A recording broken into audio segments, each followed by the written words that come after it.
बिस्मिल्लाहिर्रहमानिर्रहीम, अस्सलाम वालेकुम। आज की वीडियो का टॉपिक मैफ सेंसर यानी मैस एयर फ्लो सेंसर।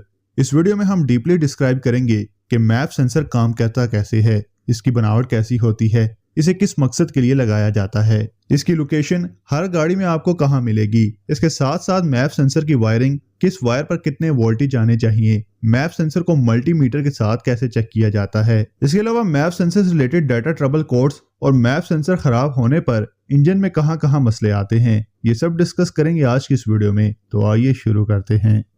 सबसे पहले लोकेशन की बात करें तो मैप सेंसर की लोकेशन एयर फिल्टर बॉक्स के बाद और इंजन इनटेक से पहले यानी इन दोनों के बीच में मिलेगी। जिस गाड़ी में मैप सेंसर होगा उस गाड़ी में IAT सेंसर यानी इनटेक एयर टेम्परेचर नहीं दिया जाता, क्योंकि मैप सेंसर के अंदर ही IAT सेंसर फिट किया जाता है। मैस एयर फ्लो सेंसर का काम इंजन में जाने वाली एयर का फ्लो और क्वांटिटी को मैयर करके ECM को बताना होता है वोल्टेज की सूरत में, और ECM इस बुनियाद पर फ्यूल इंजेक्शन को कंट्रोल करता है। मैप सेंसर के अंदर टंगस्टन वायर लगी होती है, इससे आगे टेम्परेचर सेंसर की वायर लगी होती है यानी IAT सेंसर, और इससे आगे लगा होता है एक डस्ट फिल्टर जो कि बाहर से आने वाली जो हवा है उसे क्लीन करके आगे भेजता है।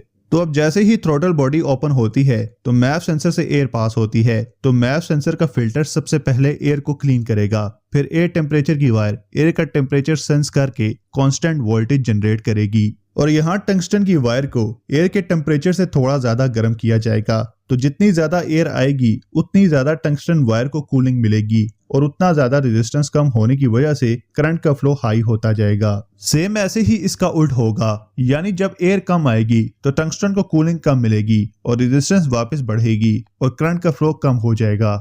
अब हम 5 तार वाले मैप सेंसर की वायरिंग डायग्राम और वोल्टेज को डिस्कस करेंगे। जैसे कि आप इस पिक्चर में देख सकते हैं कि मैप सेंसर की सब वायर्स ECM से डायरेक्टली आ रही हैं, सिर्फ 12 वोल्ट 24 स्विच के करंट को छोड़कर। इसके बाद ग्राउंड है। आगे आपने वायर्स के कलर्स को नहीं याद रखना, बस वोल्टेज को याद रखना है, क्योंकि कलर डिफरेंट हो सकते हैं। वोल्टेज से आपको पता चल जाएगा कि कौन सी वायर सिग्नल की है और कौन सी IAT की। मैप सेंसर में आपको मैप सिग्नल की वायर पर इंजन स्टार्ट आइडल कंडीशन पर 1.11 के आसपास रीडिंग मिलनी चाहिए।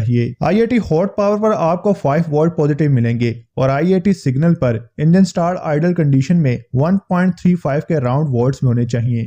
तो नेक्स्ट डिस्कस करते हैं कि मैप सेंसर के खराब या प्रॉपर काम ना करने पर गाड़ी में कहां मसले आते हैं। तो मैप सेंसर का काम इंजन में जाने वाली एयर का फ्लो ECM को बताना होता है, जिसकी बुनियाद पर ECM फ्यूल इंजेक्शन सिस्टम को एडजस्ट करता है।